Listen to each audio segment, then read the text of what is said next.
Hello friends, welcome back to my channel. எல்லோரும் எப்படி இருக்கீங்க? இன்றைக்கி நம்ம சமையலில் சூப்பரான ஒரு முட்டை குருமா தான் செய்ய போகிறோம்.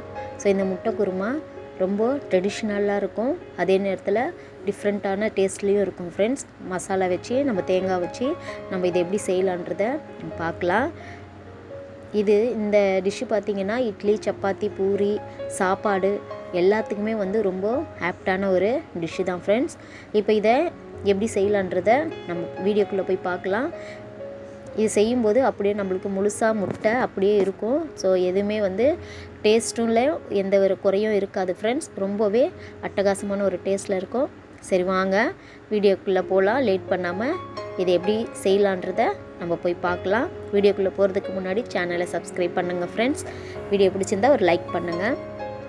ஃபஸ்ட்டு நான் ஒரு பேன் அடுப்பில் வச்சுட்டு பேன் சூடான உடனே ஒரு 5 ஸ்பூன் எண்ணெய் சேர்த்துக்கிட்டேன்.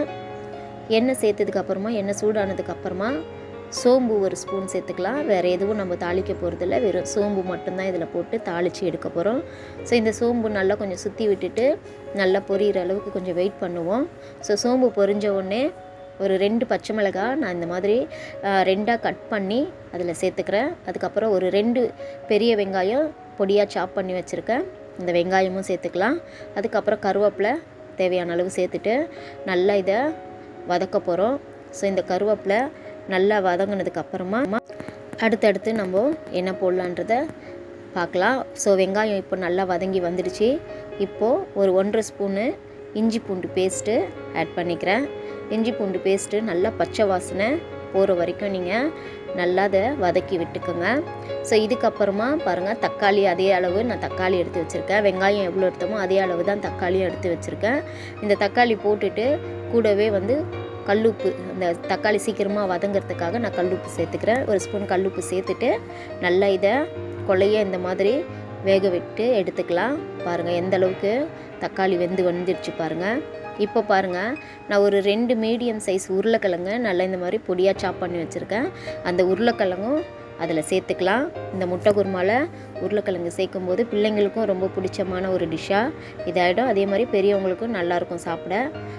இப்போது அது தக்காளி வதங்கின உடனே ஒரு 1.5 ஸ்பூனு நான் மிளகாய் பொடி சேர்த்துட்டு அந்த எண்ணெயிலேயே அந்த தக்காளி கூடவே நல்லா வதக்கிக்கிறேன்.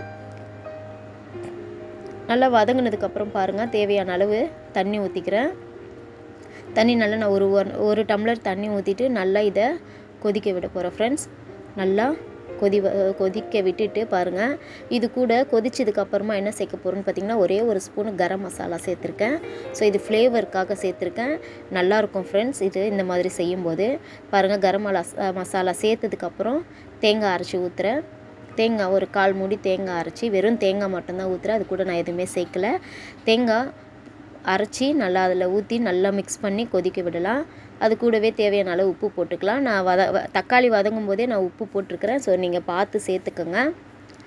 ஸோ இந்த பாருங்கள், நல்லா கொதிக்கும்போது என்ன பண்ணலாம், அடுப்பை சிம்மில் வச்சுட்டு நான் முட்டை ஒன்றா உடச்சி வச்சுருந்தேன். ஸோ ஏன்னா இந்த மாதிரி கிண்ணத்தில் ஊற்றிட்டு நீங்கள் முட்டையை சேர்த்துக்கோங்க. இல்லை முட்டை ஏதாச்சும் கெட்டு போயிருந்ததுன்னா நீங்கள் அப்படியே டைரெக்டாக உடச்சி ஊற்றும் போது கெட்டு போயிருந்ததுன்னா குழம்பே வேஸ்ட்டாக போயிடும் ஃப்ரெண்ட்ஸ். நம்ம இவ்வளோ நேரம் பண்ணதே எல்லாமே வேஸ்ட்டாக போயிடும். ஸோ அதனால் முட்டையை மட்டும் இந்த மாதிரி ஒரு கிண்ணத்தில் உடச்சி ஊற்றிட்டு அதுக்கப்புறமா நீங்கள் சேர்த்துக்கோங்க. ரொம்ப கலக்காமல் கொஞ்சம் பொறுமையாக ஊற்றுனீங்கன்னா அப்படியே முழு முட்டை நம்மளுக்கு அப்படியே கிடைக்கும். ஸோ முட்டை ஊற்றிட்டு லோ ஃப்ளேமில் வச்சுட்டு மூடி போட்டு அதை டிஸ்டர்ப் பண்ணாமல் ஒரு 5 நிமிஷம் அப்படியே வேக விடுங்க. பாருங்கள் எந்த அளவுக்கு அடியிலெல்லாம் ஃபுல்லாக வெந்துடுச்சு. இப்போது நம்ம அடி பிடிக்காமல் நம்ம என்ன பண்ண போகிறோம், அந்த முட்டையை லைட்டாக ஷேக் பண்ணி விட போகிறோம். லைட்டாக நகர்த்தி மட்டும் விட்டுக்கலாம், திருப்பி போடாதீங்க. ஏன்னா இன்னும் நல்லா வேகணும். அதனால் லைட்டாக வதக்கி ஷேக் மட்டும் பண்ணிக்கலாம், அப்போ தான் அது உடையாது. ஸோ நம்மளுக்கு முழுசாக கிடைக்கும் அந்த முட்டை. இப்போ மறுபடியும் மூடி போட்டுட்டு ஒரு 5 நிமிஷம் மறுபடியும் நல்லா வேக விடலாம், அடி பிடிக்காமல் இருக்கும். ஸோ இப்போ என்ன பண்ணலாம் பாருங்கள், இப்போ அதை அப்படியே அந்த முட்டையை எல்லாத்தையும் எடுத்து திருப்பி போட்டுட்டு என்ன பண்ணலாம், திருப்பி போட்டுட்டு நம்ம மறுபடியும் ஒரு 5 நிமிஷம் வேக வச்சு எடுத்துட்டோன்னா சரியான சூப்பரான டேஸ்டான முட்டை குழம்பு ரெடி ஆகிடுச்சு ஃப்ரெண்ட்ஸ். பாருங்கள், 2 பக்கமும் நான் திருப்பி வேக வச்சு நான் முட்டையை எடுத்துட்டேன். இப்போ கொத்தமல்லி தூவிட்டு நம்ம குழம்ப ஆஃப் பண்ணிக்கலாம். ஸோ குழம்பு ஆஃப் பண்ணியாச்சு. இது நல்லா கொஞ்சம் திக்காக ஆனதுக்கப்புறமா நான் ஆஃப் பண்ணிட்டேன். ஸோ இப்போ மறுபடியும் அந்த முட்டையை பாருங்கள், நான் உங்களுக்கு காமிக்கிறதுக்காக நான் திருப்பி போடுறேன். எந்த அளவுக்கு முழுசாக நம்ம எப்படி ஊற்றுனமோ அதே சைஸில் நம்மளுக்கு முட்டை சூப்பராக கிடச்சிருச்சு. அதே மாதிரி இந்த குருமாவும் ரொம்ப டேஸ்ட்டாக நல்லா திக்கான ஒரு கன்சிஸ்டன்சிக்கு இருக்குது. ஸோ இது ரொம்பவே சூப்பரான ஒரு டிஷ்ஷு ஃப்ரெண்ட்ஸ். நல்லா சப்பாத்தி, பூரி, பொங்கல், சாப்பாடு எதுக்கு வேணாலும் நீங்கள் சாப்பிட்டீங்கன்னா அவ்வளோ அட்டகாசமாக இருக்கும். ஸோ இப்போது சரியான சூப்பரான ஒரு முட்டை குருமா ரெடி ஆகிடுச்சு. ஸோ வீட்டில் நீங்கள் கண்டிப்பாக செஞ்சு பாருங்கள். செஞ்சு பார்த்துட்டு எனக்கு கமெண்ட் பண்ணுங்கள் ஃப்ரெண்ட்ஸ். மறக்காமல் என் சேனலை சப்ஸ்கிரைப் பண்ணிக்கோங்க. அடுத்தடுத்து மறுபடியும் நல்ல நல்ல ரெசிபியோடு நான் உங்களை சந்திக்கிறேன். நீங்கள் உங்களுக்கு ஏதாவது செஞ்சு காமிக்கணுன்னா கூட எனக்கு கமெண்ட் பண்ணுங்கள் ஃப்ரெண்ட்ஸ். நான் அதே மாதிரி நீங்கள் கேட்டதை நான் செஞ்சு உங்களுக்கு காமிக்கிறேன். பாருங்கள், ரொம்பவே முழு முட்டையாக நம்மளுக்கு கிடச்சிருக்கு.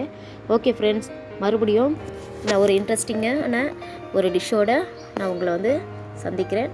அது வரைக்கும் வேணியின் சமையல். Bye friends. Thank you. Thanks for வாட்சிங்.